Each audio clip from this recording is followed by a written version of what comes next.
Which Pat do I look at? You can look at anyone you want. All right. That's very acceptable. Go ahead. I'm not going to pay any attention to you. Stare at me! Just stare at me! Willie Nelson said. Yeah, no. That's bad news for anyone that drafted already. Yeah. Yeah, so go pick up Jeff Janis, because I assume Devontae Adams is already gone in any sort of league.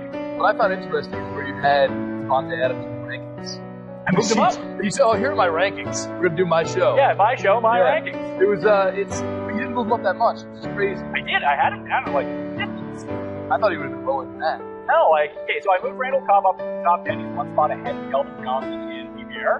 I think volume-wise, that's what he can itself out. So I would expect Cobb to get his standard line. I think the touchdowns are going to be up and down even before touchdowns last year that didn't score any at the end of the year. It all came at the beginning, that came at the end. Volume-wise, though, we're looking at upwards of targets. That should be good for like 105 to 150 catches. This makes him a top 7 PPR receiver. Could be even better. It's going to be pretty impressive. You worry about his injuries. If I get banged up, you got to worry about it. I mean, you go down the list from 1 to 25. This guy gets banged up. You know, Jeremy Macklin's missed so much time. Andre Johnson's getting older. Julian Edelman, whatever. Everyone's going to be injured. So. I think people want Cobb to understand that he's going to be good. It's the second receiver with the Packers. That's where the fantasy value is going to lie right now in terms of value. I moved up Devontae Adams to 17 in my wide receiver rankings, one spot ahead of Sammy Watkins. I mean, I just don't think he'll see the same sort of consistency that Adams should see as the number 2 if you buy into him being like a legit guy. I think you have to. I think what Jared Boykins did a couple years ago kind of points to that. 10 plus targets in 4 games, and I wrote it down. 5 with 80 plus yards, and this is a more mature offense than Devontae Adams in a year already. It is. They got a taste of it. He had success last year.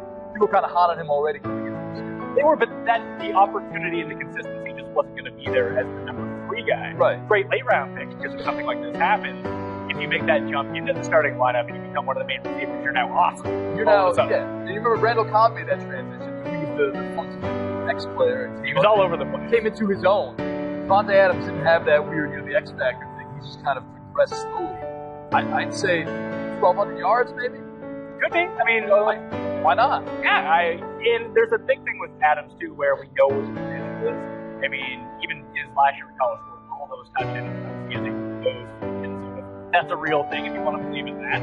But, I mean, there's always the chance that Jeff Janis could be Ty Montgomery. Reggie Wayne could potentially be brought in. That'd be an interesting to create some havoc here. Even if Wayne's brought in, I don't think you give him the starter's role when you have established guys there already that probably going to be a bit more spry than old Reggie Wayne at this point. You never know, man. No, you don't. But look at Steve Smith has played well into his twilight years. But he was the only guy there. He's still really the only guy there. They bring in other pieces. Reggie Wayne was coming off that knee reconstruction, and I mean, he really didn't get a chance to go out and recover. After the Adrian Peterson thing, it just takes 8 months, everything's cool. And now we're seeing Todd Gurley get slow, we saw Reggie Wayne, who's a bit older, not have that great season coming off it. Maybe a little more removed from that, and a little more motivation now, and more fun in it. 12-team league, 3rd round, take Devontae Adams. That's where he's going. Maybe you get him in the Man, that'd be tough. Adams or DeAndre? My gut says no because I hate being that guy. Like, you gotta go get Devontae Adams. Listen to me, he's the greatest thing ever. But I might. Thinking about it, I'm in that room. Like, I might queue up. There's Devontae Adams. The upside, the potential is tremendous. And you become enamored with the upside. You see what it is. It's a big question mark. How high could it be? Let's say 1,200 and let's say 9 touchdowns, right? 1,200 yards, 9 touchdowns. You want to talk PPR, I'd say like 79 receptions.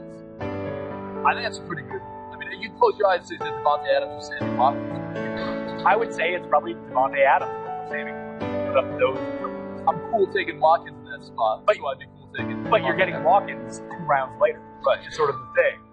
Well, I jump on him. Fair enough. You don't need it. Right.